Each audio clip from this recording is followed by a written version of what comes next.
Le Mont des Oliviers, maison d'adoration et de prière pour Israël et les nations, vous présente le message qui va suivre. Nous vous souhaitons une bonne écoute et espérons que cela sera pour votre édification. Que Dieu vous bénisse.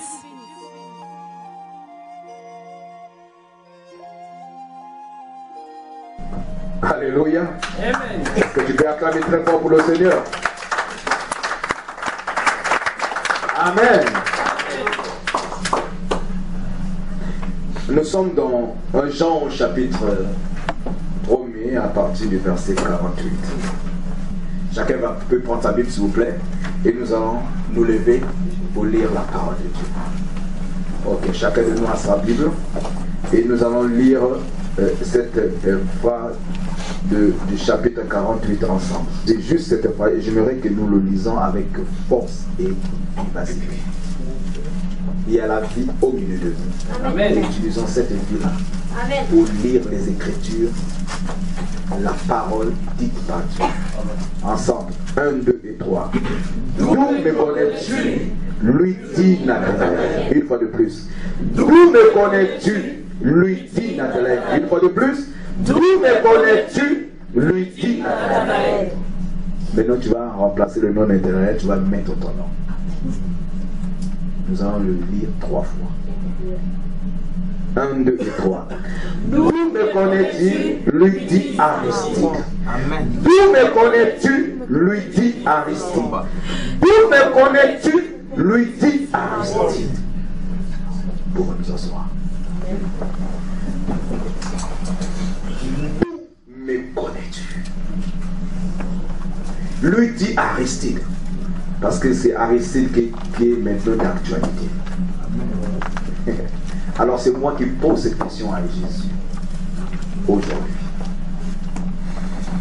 Nathanaël a posé, il a reçu sa réponse. Ce soir, moi je vais poser cette question. Mais si nous voulons aller un peu plus devant pour essayer de découvrir qu'est-ce qui a poussé Nathanaël de poser cette question à Jésus. Nous découvrirons dans la suite pourquoi Jésus a donné cette réponse à Nathanaël, qui aujourd'hui peut nous aider, nous aussi, de voir ce que Nathanaël a vu, de comprendre ce que Nathanaël a compris. Peut-être plus que lui, car nous avons l'Esprit de Dieu qui en live nous révèle des choses secrètes de Dieu, du cœur de Dieu, à l'instant même où nous sommes ici sur la terre. Car dans les derniers temps, la révélation de la parole va s'ouvrir. Elle sera si grande que quiconque cherchera à connaître la volonté de Dieu, l'Esprit de Dieu le révèle. Alléluia. Amen. Alors, c'est Philippe qui trouve Nathanaël. Et il dit à Nathanaël, nous avons trouvé le Messie, c'est-à-dire le Christ. Quand le cœur a soif de connaître, il parcourt les horizons pour étancher sa soif. Tu n'as peut-être pas encore eu soif au point où tout ce que tu as trouvé à boire, tu l'as mis dans ta bouche. Parce que tu as besoin de cette satisfaction.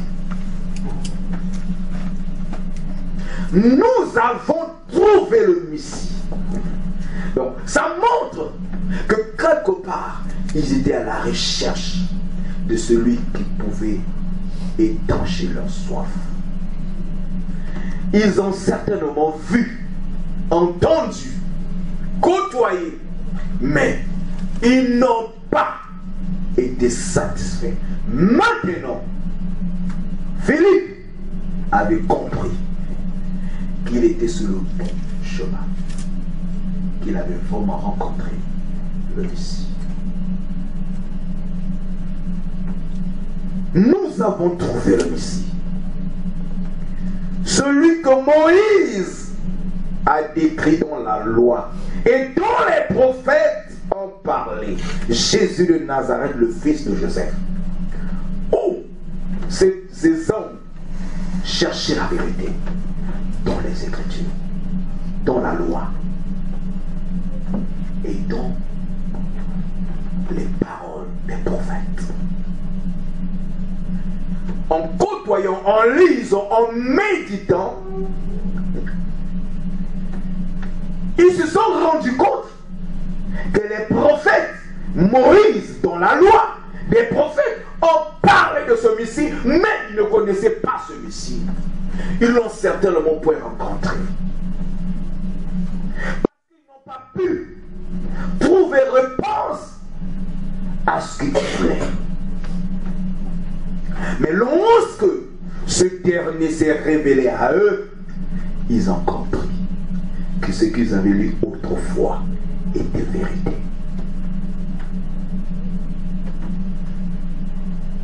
Tu connaîtras la vérité. Cette connaissance implique une relation d'intimité entre Dieu et toi. Et la vérité te rendra libre. Cette liberté implique la bénédiction de Dieu pour toi. Cette liberté de parler de Dieu partout où les plans de tes pieds seront présents. La vérité de la parole te rend libre pour vivre la vie de Dieu au milieu de tous les obstacles et des flous du monde. Alléluia. Car celui qui rencontre la vérité devient libre. Et cette liberté n'est pas cette liberté charnelle, c'est la liberté de l'âme, de l'esprit, qui te permet de se réjouir, mais lorsque ton corps ne sera pas d'accord, mais ton esprit se lèvera pour honorer ton Dieu. Et tu diras comme David: je suis dans la joie lorsqu'on m'annonce que je dois aller dans la maison de l'Éternel. Malgré les épreuves et les situations que je vis, mais ton âme qui a rencontré la vérité, qui est libre, se lèvera toujours pour aller vers la vérité, car c'est là où il trouve sa paix. Est-ce que quelqu'un peut dire Amen? Amen. Découvrir ce que Philippe avait rencontré, c'est connaître la profondeur de ce que Dieu a réservé pour toi. Amen. Depuis ce jour, il n'était plus ce Philippe que tout le monde connaissait. C'était un nouveau Philippe. Et quand il parlait à son frère Nathanaël, il n'avait pas de doute de ce qu'il disait, car il savait que ce qu'il disait était vérité. Amen. Que Nathanaël l'accepte ou pas, il a dit: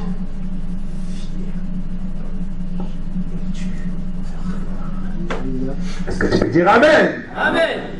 Alléluia. Amen. Tu es présent en ce lieu. Amen. Certainement, il va te révéler des choses qui vont changer le cours de ta vie.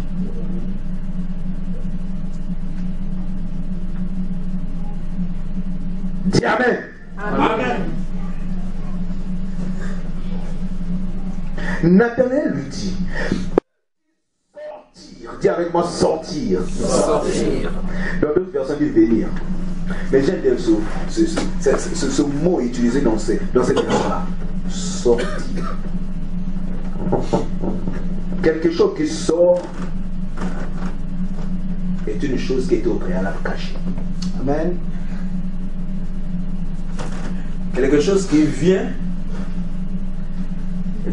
ça peut être caché au pas, mais ça vient, c'était quelque part. Mais ce qui sort était certainement caché, protégé, ignoré, oublié, méprisé, inconnu de personne. Et tout à coup, sans une force humaine, comme une graine qu'on plante sous le sol, sans une force humaine, tout à coup, elle apparaît. Elle traverse toutes les épreuves. Elle sort. Et tu vois tes yeux la force de la petite graine qui devient un arbre.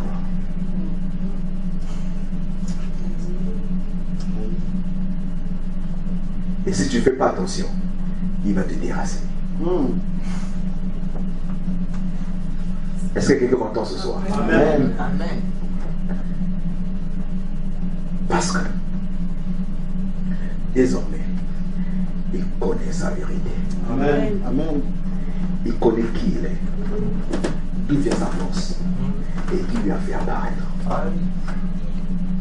Et il sait que ce n'est pas les hommes, ce n'est pas une force humaine, mais la force de son Créateur en lui a donné la possibilité d'apparaître. Est-ce que tu peux acclamer le Seigneur? Alléluia.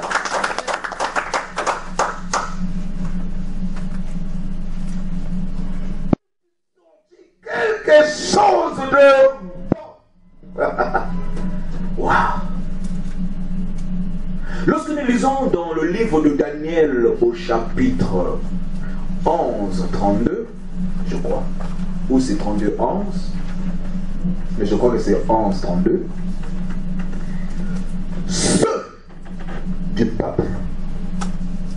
Alors là, les Écritures s'adressent à tous ceux qui font partie du peuple de Dieu. Jésus parlait en parabole à tout le monde, mais il expliquait les vérités à ceux qui faisaient partie de son peuple.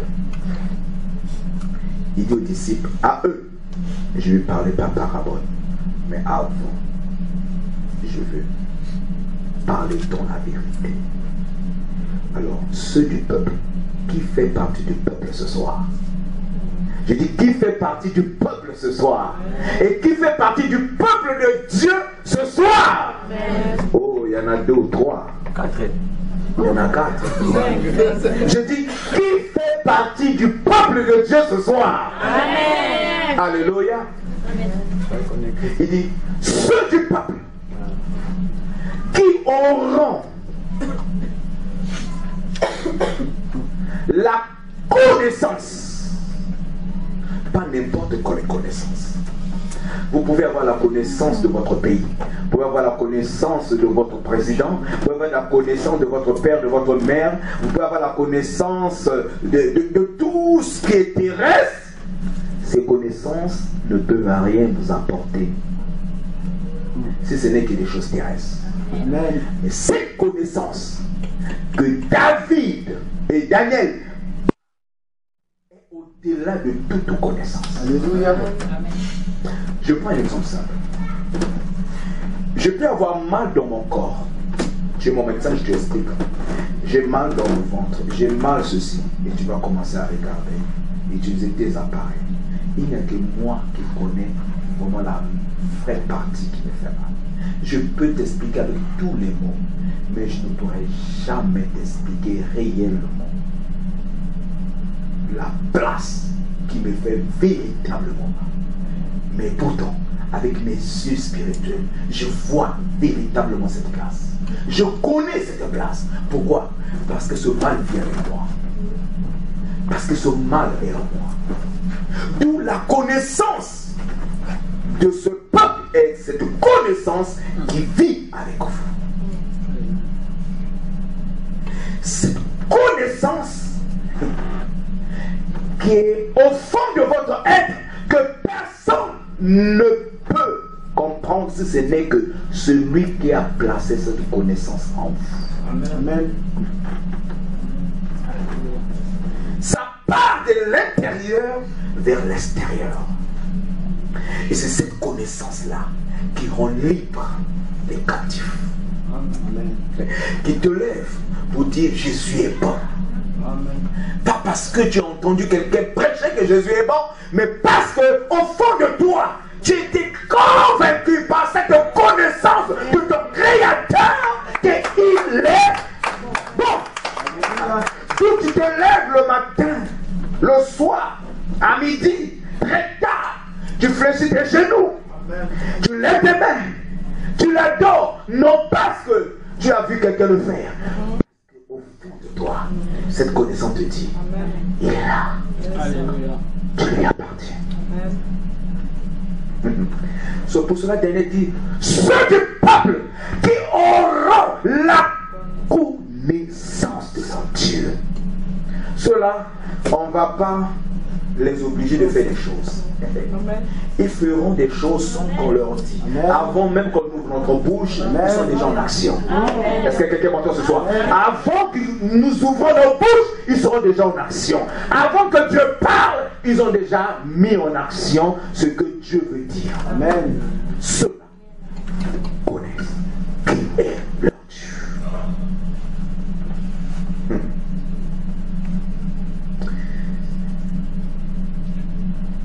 Alléluia.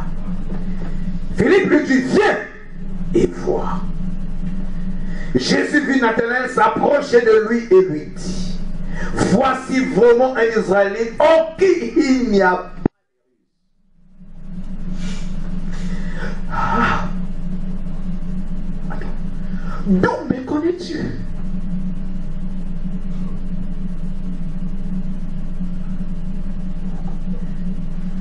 Vous savez, bien aimé, prêtez-moi votre attention. Nathanaël s'approche de Jésus.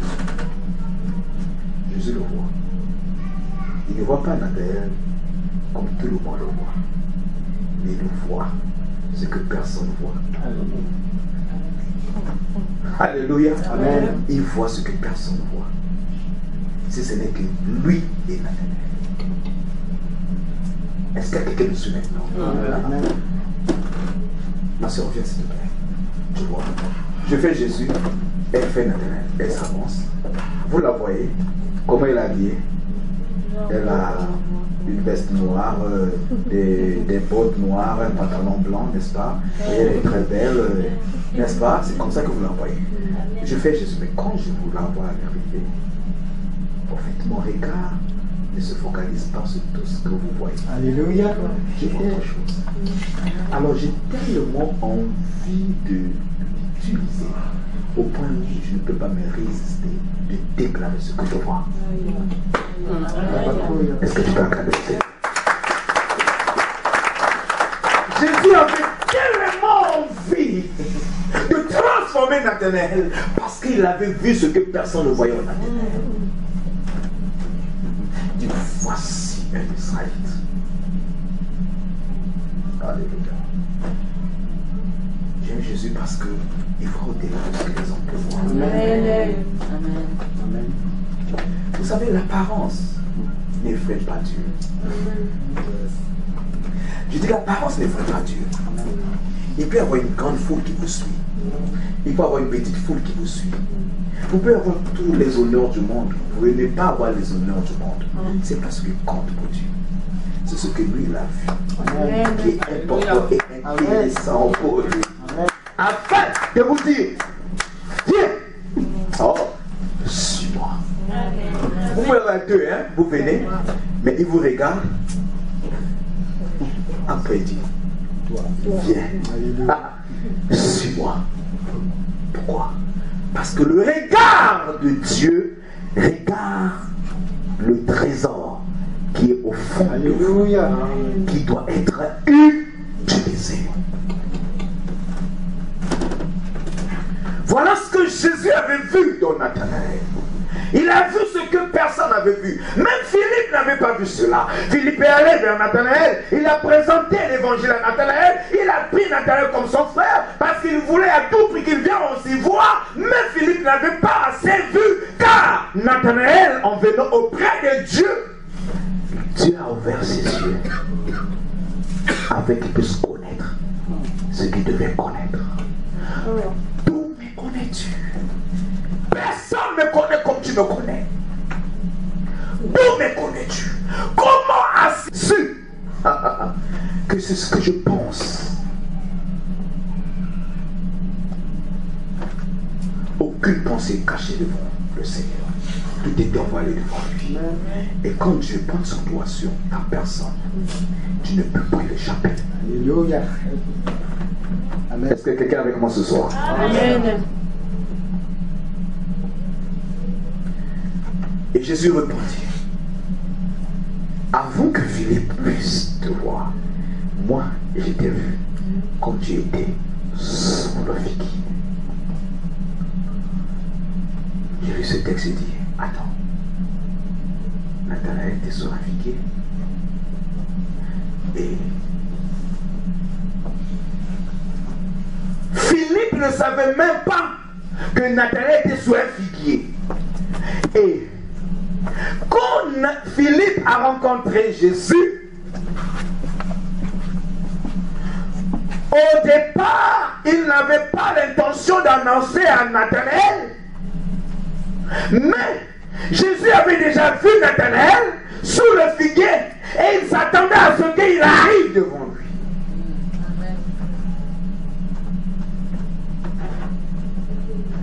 Avant qu'il soit, avant que tu sois, il fut.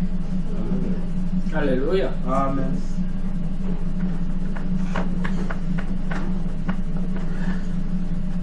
Nathanaël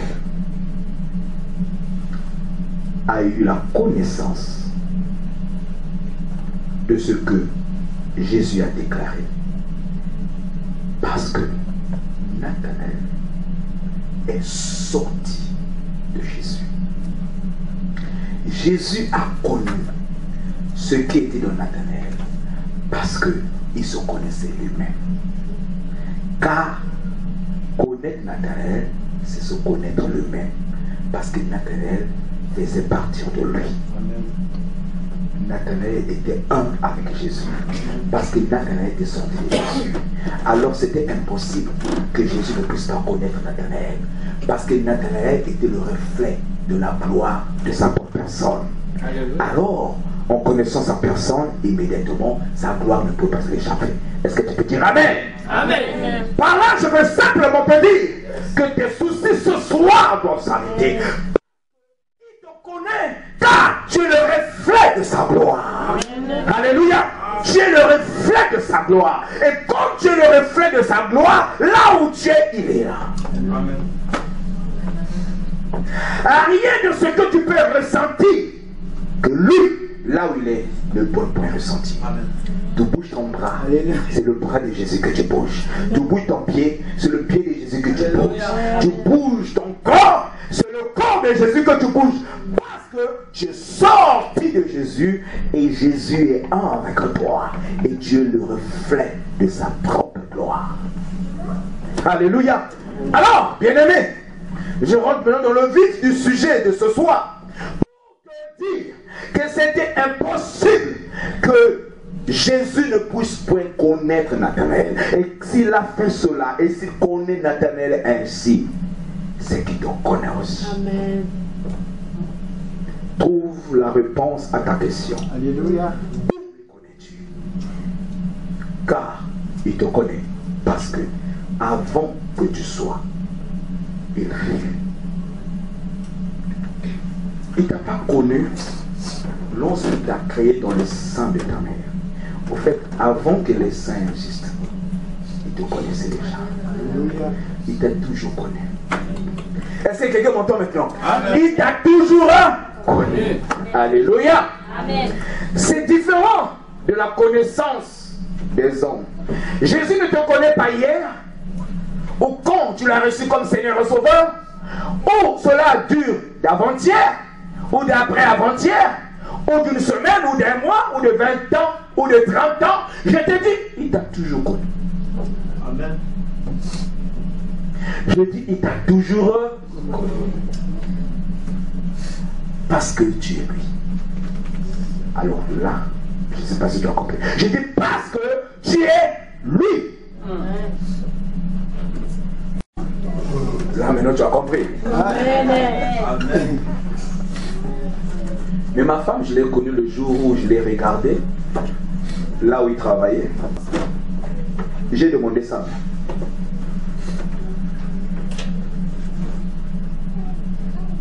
Et depuis ce jour, elle fait maintenant partie de ma vie. Mais je ne fais pas partie de la vie de Jésus le jour où je l'ai reçu comme Seigneur et Sauveur. Je faisais toujours partie de sa vie. Mais un jour, je me suis détaché. Malgré que j'étais détaché, je faisais toujours partie de lui. Amen. Parce que ma place y était toujours. Là, je t'amène maintenant dans la dimension de cette relation que tu dois maintenant avoir avec celui qui t'a créé. D'où me connais-tu? N'est pas quelque chose de dès que Jésus a rencontré Nathanaël. Car pour lui, Nathanaël, que c'est en voyant Jésus à l'instant même que Jésus a commencé à connaître sa personne. Pour Jésus, c'était toujours quelqu'un qu'il connaissait. Alléluia. Amen. Dans Éphésiens au chapitre 1, vous lisez le premier verset, le deuxième verset, le troisième verset jusqu'au moins cinquième verset, on nous dit que tout a été créé par lui, en lui et pour lui. Maintenant, ce qui va te permettre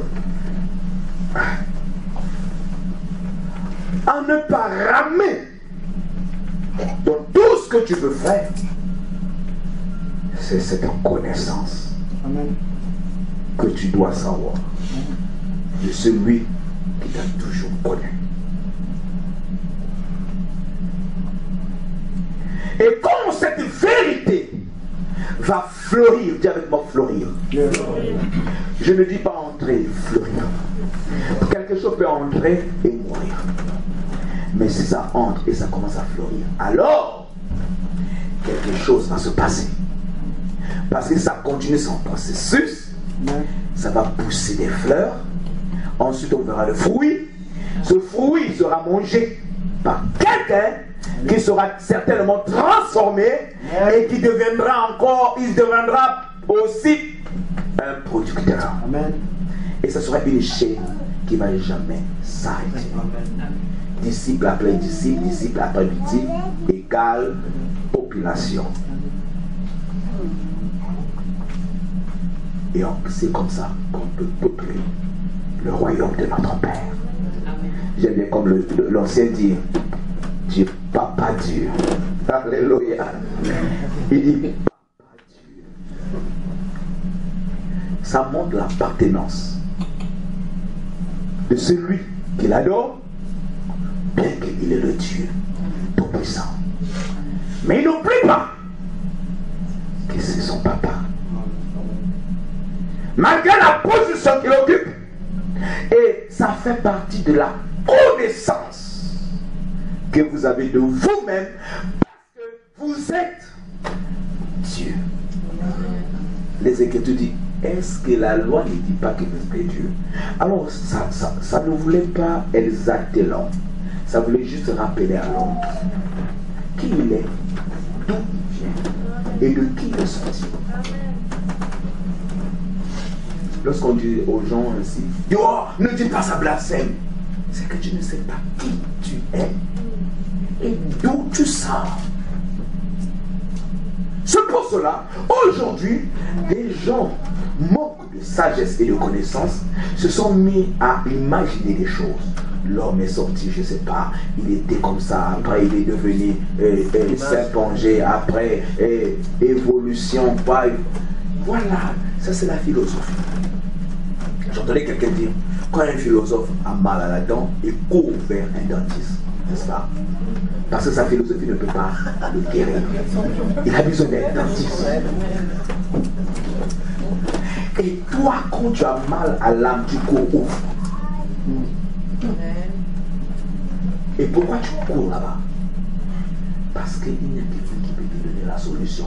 Et tu reconnais que c'est lui qui a créé cela. Amen. Amen. Au sujet de les lois qui en vote, j'ai une petite parenthèse. J'ai suivi une prédication hier ou avant-hier. On a posé la question à cet homme de Dieu. Qu'est-ce que tu penses pour ce qui va être voté, cette loi des homosexuels? Il a juste dit, quand j'ai besoin de mettre le carburant dans ma voiture, je ne le mets pas dans le tuyau du chaperon. Parce que ce n'est pas la place idéale. Je le mets au réservoir. Parce que c'est là où le carburant doit être mis. Allez comprendre. Amen. Toute voiture auquel on met l'essence dans le tuyau du chaperon ne peut pas démarrer. Mais si tu le mets au réservoir, elle va démarrer. Elle te sera utile. Elle va certainement t'amener très loin. Donc c'est un débat close. Et vous savez, il est écrit dans les Écritures, faute. Faute de quoi? Cette connaissance n'est pas cette connaissance de la lettre, de ce qu'on lit. Ce n'est pas la connaissance que les hommes nous donnent après qu'ils nous ont enseigné. Ce n'est pas cette connaissance philosophique. Ce n'est pas cette connaissance mathématique. Ce n'est pas cette connaissance historique. Ce n'est pas cette connaissance des langues. Ce n'est pas cette connaissance de tous travaux que nous pouvons faire. Moi encore, la connaissance humaine, c'est cette connaissance profonde que vous recevez dans la relation d'intimité entre le Créateur qui est assis au milieu des chérubins et des séraphins sous son trône et vous qui passe par la révélation. Amen. Quand vous recevez cette connaissance, vous ne pouvez plus vous asseoir. Vous ne pouvez plus dormir. Vous ne pouvez plus vous taire. Amen. Quelque chose doit changer en vous. Ce qui change, ce n'est pas la lettre. C'est la révélation. Amen. Le peuple d'autrefois a tellement reçu la lettre, même dans le désert, ils n'ont pas été changés, malgré les signes et les miracles qu'ils ont vus. Mais lorsque ce peuple qui a marché avec Jésus a reçu la révélation, un homme comme Paul pouvait dire, ce n'est plus moi qui vis, mais c'est Christ qui vit en moi. Ni la mort, ni un ange, ni quoi que ce soit ne peut me séparer de l'amour de Dieu manifesté, c'est-à-dire dans la connaissance. Oh, je peux dire aujourd'hui que je l'ai connu. Et cette connaissance ne m'a pas été donnée par les hommes. J'étais un pharisien, instruit, mais tout ce que j'ai eu aujourd'hui est inutile, vain. Mais la révélation de la personne de Jésus a changé ma vie. Alléluia.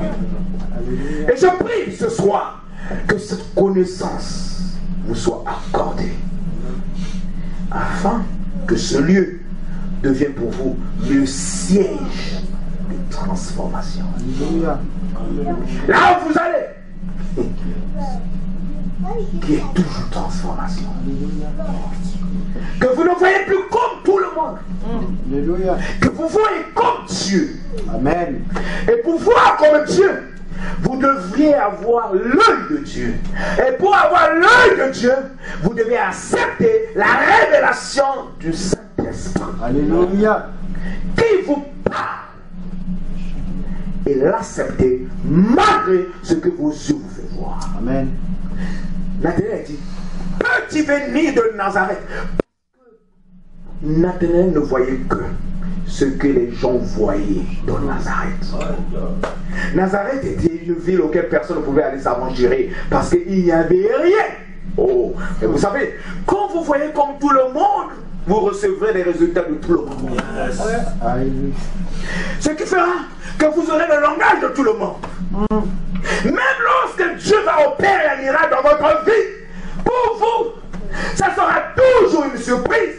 Ça ne sera pas un miracle, mais ça sera quelque chose que tout le monde peut recevoir. Vous savez, il peut avoir le même résultat, mais si les sources sont différentes, mon résultat est meilleur. Amen. Amen. Alléluia. Amen. Donc tu peux regrouper une foule, je peux se regrouper une foule. La différence, c'est que qui conduit la foule, qui conduit ma foule. Celui qui conduit la foule, c'est celui qui crée la différence. Amen. Nous pouvons tous être mariés,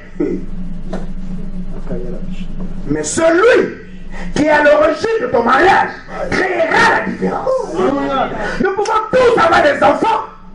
Celui qui est à l'origine de tes enfants créera toujours la différence. Il y aura distinction entre ceux qui servent Dieu. Alléluia. Est-ce que quelqu'un peut m'entendre cette chose? Entre ceux qui servent Dieu. Nous pouvons tous servir un maître, mais ceux qui servent Dieu. Alléluia. Alléluia. Amen. Ceux qui servent Dieu. Je dis, ceux qui servent Dieu.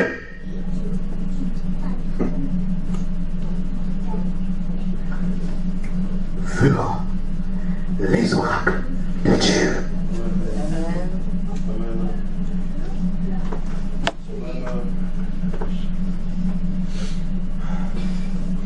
Je prends. Je vous dis quelque chose de ma personne. Le jour où je conduis pour la première fois, nous avons acheté la première voiture, j'avais peur. Je n'ai pas conduit jusqu'à ce qu'on l'a conduit. Lorsque nous avons acheté la deuxième voiture, j'avais toujours un frère à l'église qui conduisait. Il me conduit, il conduit mes frères, il conduit mes enfants, partout. En fait, je n'avais pas un lieu où je pouvais aller seul. Un jour, une sœur est venue le voir. Elle a commencé à pleuvoir. Et elle devait partir. Il n'y avait pas de bus. J'ai dit, Saint-Esprit, j'ai entendu une voix pour les clés.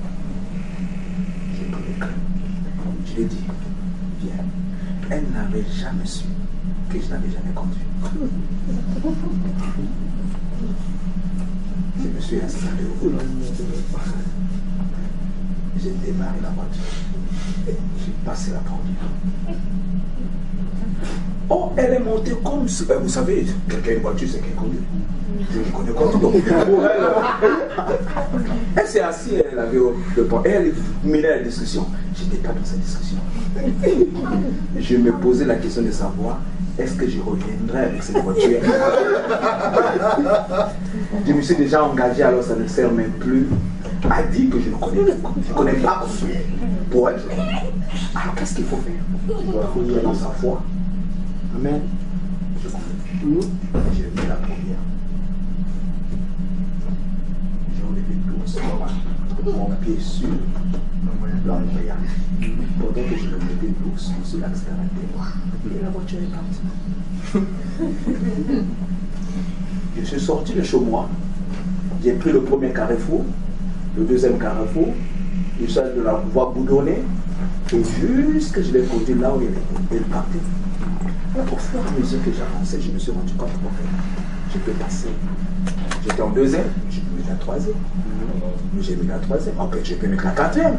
J'ai mis la quatrième, je m'arrête au moins là. Je suis parti, je suis revenu.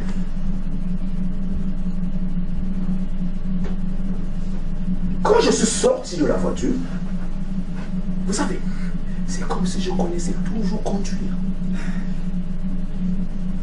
Je dis, attends, c'est moi qui a fait ça? Quelque chose au fond de moi a dit, mais tu avais toujours conduit. Au fait, tout ce qui existe est en toi. Il faut simplement que tu crois, que tu peux, et tout deviendra possible.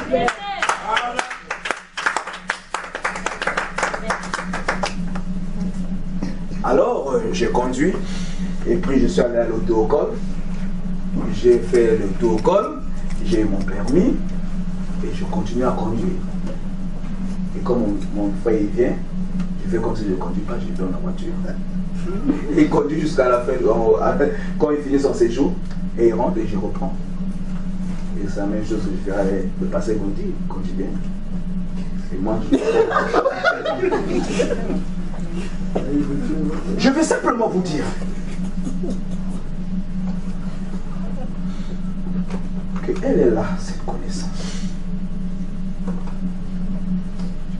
Ce n'est pas d'aujourd'hui. Ce n'est pas maintenant que vous m'écoutez, que vous êtes en train de le recevoir. Je suis en train d'enlever les bouchons. Je suis en train juste de casser les mythes en vous pour que vous découvrez que cela est en vous et que vous pouvez l'utiliser afin de connaître Dieu plus que vous le connaissez aujourd'hui. Car cela est en vous.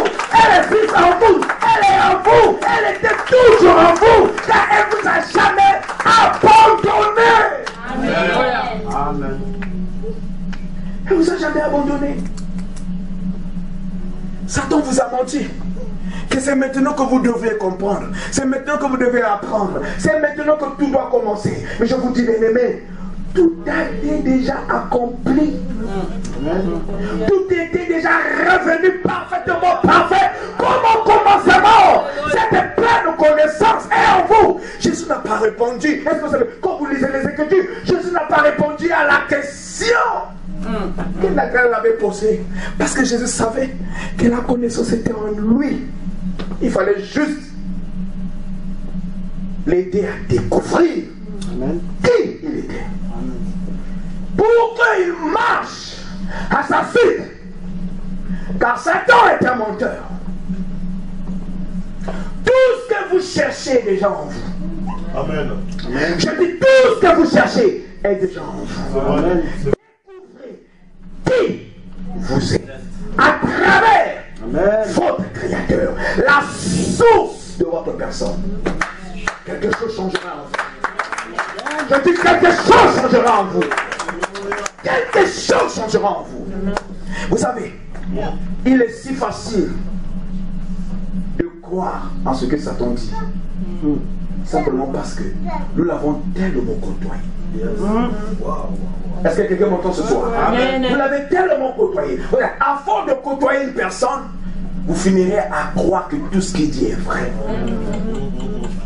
On est tellement resté sur cette terre que il nous fait maintenant croire que nous devons tout réapprendre. Là. Et il n'y a que lui qui peut nous apprendre ce qu'on ne connaît pas. Car nous ne connaissons point. C'est faux parce que aucun être humain qui est sorti de Dieu est ignorant de qui il est. Car si nous sommes ignorants, c'est parce qu'il nous a aveuglés. La Bible dit, le Dieu de ce siècle a aveuglé. Ça veut dire quelque part que nos yeux, un jour, voyaient. Alléluia. Il n'est jamais, il n'est pas écrit dans les Écritures que nous sommes nés aveugles. Est-ce que quelqu'un me tend? Non, on n'est pas né aveugle. Maintenant tu me suis? Tu n'es pas né aveugle. La Bible dit le Dieu de ce siècle a rendu aveugle. Ça veut dire simplement que quelque part, avant que nous rendions aveugles, vous voyez. Maintenant c'est à toi de revoir ce que tu voyais autrefois. Tu dois revoir ce que tu voyais autrefois. Tu dois revoir ce que tu voyais autrefois. Amen. Et l'Esprit de Dieu est à côté de toi, afin de te donner la réponse à toutes tes questions. Parce que il t'a toujours connu. J'ai vu de dire, il te connaît. Il t'a toujours. J'ai dit toujours. Je dis toujours. Je dis toujours. Je dis toujours. Ce n'est pas le jour où tu l'as rencontré qui te connaît, mais il t'a toujours connu. Certains te disent c'est maintenant. Mais Dieu te dit, je t'ai toujours connu. Alléluia. Tu n'es pas un étranger. Hein? Tu n'es pas un étranger. En fait, on s'est juste perdu de vue. Mais tu n'es pas un étranger. Maintenant, je t'ai retrouvé. Amen. Voilà un Israël qui n'a pas de ruse. Je t'ai toujours connu, Nathanaël. Ce n'est pas maintenant que tu viens auprès de moi que je vais dire, je te connais maintenant. Non. C'est toi qui te rends maintenant compte que tu m'avais perdu. Alléluia. Et que je t'ai retrouvé. Donc, dans la relation entre toi et moi, il y a ce que l'on appelle une existence continuelle. C'est jamais fini et ça ne s'est jamais arrêté. Bon, nous pouvons parler comme des hommes, séparation de corps, perdu de vue. Bon, utilisez tout ce que vous voulez. Mais même lorsque toi tu croyais qu'il t'avait perdu de vue, il savait là où tu étais. Alléluia. En fait, Dieu t'a jamais perdu de vue.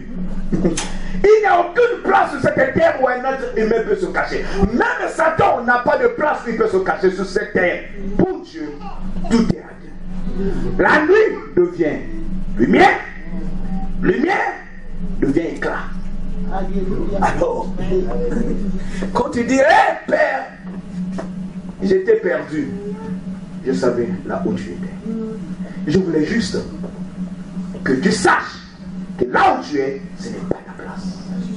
Maintenant que tu es revenu, alors là, la connaissance de ma personne à l'intérieur de toi commence à te ramener dans le lieu de ta création, auprès de ton créateur, en faisant ce qu'il te demande de faire, en agissant comme lui, en marchant comme lui, en voulant parler désormais comme lui. Maintenant, lève-toi et agita. Ma lumière te réclame désormais. Est-ce que tu peux acclamer pour le Seigneur? Alléluia.